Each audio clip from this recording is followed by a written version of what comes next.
سین پڑھا، آج میں آپ کو بتانا چاہوں گی شین۔ ایک ہی طرح سے لکھائی ہے، اس کے بھی 2 شوشے ہوتے ہیں، پھر نون کی طرح سے بنا ہوتا ہے لیکن اس پہ 3 نقطے ہوتے ہیں، 2 نقطے برابر برابر اور ایک اس کے اوپر۔ اس کا جو نون سائڈ بنا ہوا ہوتا ہے اس میں نہیں ہوتا، اس کے شوشوں کے اوپر 3 نقطے ہوتے ہیں۔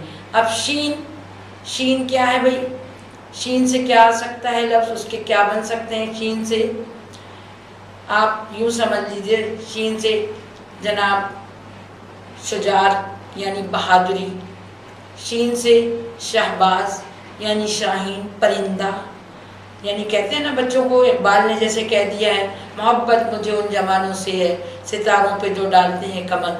اب آپ جب بڑے ہو جاؤ گے، یہ اس وقت بڑے بھی ہیں، تو آپ شاہین کی طرح اڑو۔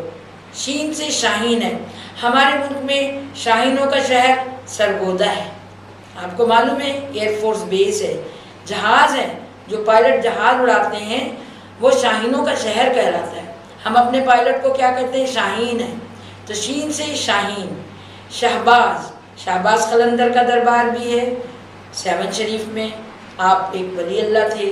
تو شین سے بہت سے لفظ آتے ہیں، شجاعت مانے بہادری، شین سے شاہین یعنی اونچا اڑنا، اور شین سے شہباز یعنی ایک پرندہ جو بہت قیمتی ہے، سعودی عرب میں اسے بہت پسند کیا جاتا ہے۔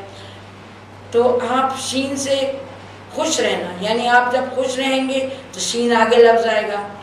تو بہت سارے لفظ شین سے بنتے ہیں۔ شمال، جنوب جیسے بن رہا ہے جیم سے، تو شمال بنتا ہے شین سے۔ تو یہ چیزیں، شین ہمارے اردو کا حصہ ہے، اور یہ لفظوں کو جوڑنے کے لیے جب تک ہم اردو کا قاعدہ نہیں سیکھیں گے ہم کوئی لفظ مرتب نہیں کر سکیں گے۔ آج کا سبق شین کے حوالے سے اتنا ہی بہتر ہے۔